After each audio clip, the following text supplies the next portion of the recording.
Hello friends, welcome to my YouTube channel. आज के इस वीडियो में जो हमारा टॉपिक है वो है उद्देशिका और राष्ट्रीय प्रतीक। और उद्देशिका और राष्ट्रीय प्रतीक से जितने भी इससे रिलेटेड जितने एमसीक्यू होंगे मैं आज इस वीडियो में इसे डिस्कस करूँगी। इस संदर्भ में जो मेरा पहला क्वेश्चन है वो है, निम्नलिखित में से कौन से युग्म सही सुमेलित है? धर्मनिरपेक्ष अनुच्छेद 15 और 16, स्वतंत्रता अनुच्छेद 19, एकता और अखंडता अनुच्छेद 1। इसमें से कौन सा सुमेलित है, कौन सा नहीं सुमेलित है? तो यहाँ पर सारे ही जो है वो सही दिए गए हैं, सही सुमेलित है कि धर्मनिरपेक्ष अनुच्छेद 15-16 में है, स्वतंत्रता के बाद अनुच्छेद 19 में है और एकता और अखंडता के बाद अनुच्छेद 1 में की गई है। तो इसका ऑप्शन डी सही होगा। नेक्स्ट है हमारा, अगर फ्रेंड्स आप डिस्क्रिप्शन पढ़ना चाहेंगे, आप इसका डिटेल चाहेंगे तो यहाँ पे डिटेल दिया गया है, आप वीडियो को जूम करके पढ़ सकते हैं। मैं नहीं पढ़ के दिखा रही हूँ क्योंकि ये वीडियो बहुत लंबी चली जाएगी। चूँकि ये एमसीक्यू बेस्ड है, इसे रिमेंबर करना है हमें, तो हम इस तरह से 1 बाय 1 करके जाएंगे। नेक्स्ट है हमारा, भारत के संविधान की प्रस्तावना निम्नलिखित में से क्या प्राप्त करना चाहती है? बंधुत्व, गरिमा, विविधता या फिर अखंडता? तो इसमें भारत की जो संविधान की प्रस्तावना है, इसमें इस गरिमा और ये बंधुत्व तथा ये अखंडता, इन तीनों ही चीजों की बात की गई है। बंधुत्व की, गरिमा की, अखंडता की, विविधता की बात नहीं की गई है। तो हमारा ऑप्शन 1, 2 और 4 होगा। नेक्स्ट है हमारा, भारतीय संविधान की प्रस्तावना के संबंध में निम्नलिखित कथनों पर विचार कीजिए। इसमें संशोधन नहीं किया जा सकता है क्योंकि यह संविधान के आधारभूत संरचना का भाग है। संविधान की प्रस्तावना की बात हो रही है तो ये बिल्कुल गलत है, ऐसा कुछ नहीं है, इसमें संशोधन किया जा सकता है। नेक्स्ट हमारा, यह विधायिका की शक्ति का स्रोत होने के साथ ही विधायिका की शक्तियों पर निषेध भी है, तो ऐसा भी नहीं है। तो ना तो 1 और ना ही 2। नेक्स्ट है हमारा, भारतीय संविधान की प्रस्तावना निम्नलिखित में से किसके संबंध में जानकारी प्रदान करती है? संविधान के प्राधिकार का स्रोत है, ये बिल्कुल सही है।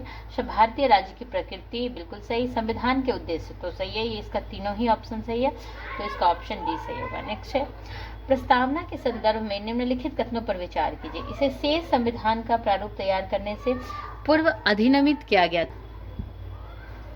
यह जानकर यह जवाहरलाल नेहरू द्वारा तैयार किए एवं प्रस्तावित किए गए उद्देश्य प्रस्ताव के प्रारूप पर आधारित है। तीसरा, यह 26 जनवरी 1950 को संविधान अपनाए जाने की तिथि के रूप में नियत करती है। तो इसमें जो पहला था वो नहीं, ऐसा नहीं है, ये बिल्कुल गलत था। ऐसा नहीं है कि संविधान को अन्य चीज के बनने से पहले ही इसे अधिनियमित किया गया था, ये गलत है। दूसरा, यह जवाहरलाल नेहरू द्वारा तैयार किए गए प्रस्तावित किए गए उद्देश्य प्रस्ताव के प्रारूप पर आधारित है, तो ये सही है, बिल्कुल सही है। यह 26 जनवरी 1950 को संविधान अपनाए जाने की तिथि के रूप में नियत करती है, नहीं, ऐसा नहीं है, तो इसका ऑप्शन सी होगा, केवल 2। नेक्स्ट हमारा, निम्नलिखित कथनों पर विचार कीजिए। प्रस्तावना में न्याय का आदर्श फ्रांसीसी क्रांति से लिया गया है? नहीं। प्रस्तावना नागरिकों के लिए केवल राजनीतिक और आर्थिक न्याय सुनिश्चित करती है? तो नहीं, ये भी गलत है, ना तो 1 ना तो 2। नेक्स्ट है हमारा, उद्देशिका भारत को संप्रभु घोषित करती है, इसका क्या अर्थ है? यह अपने आंतरिक और बाह्य मामलों का संचालन करने हेतु स्वतंत्र है, तो बिल्कुल सही है। व्यक्तियों की गतिविधियों पर प्रतिबंधों का अभाव है? नहीं। किसी भी भारतीय नागरिक को राष्ट्रपति पद हेतु चुना जा सकता है?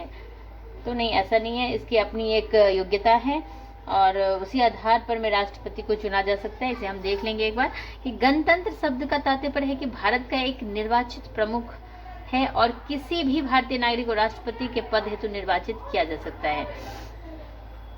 यहाँ कह रहा है कि किसी भी भारतीय नागरिक को राष्ट्रपति हेतु चुना जा सकता है, तो चुना नहीं जा सकता है, निर्वाचित किया जा सकता है, तो इसीलिए ये भी गलत होगा और इसका सिर्फ केवल 1 सही होगा।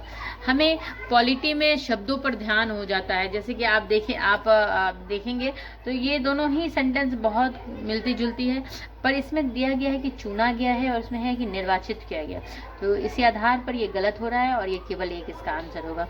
नेक्स्ट है हमारा, निम्नलिखित में से कौन भारत को लोकतांत्रिक राज्य के रूप में वर्णित करता है? मूल अधिकार, प्रस्तावना, 7वीं अनुसूची या राज्य के नीति निर्देशक तत्व। तो ये प्रस्तावना जो है सो लोकतांत्रिक राज्य के रूप में वर्णित करता है भारत को। नेक्स्ट है हमारा उद्देशिका के संदर्भ में निम्नलिखित कथनों पर विचार कीजिए।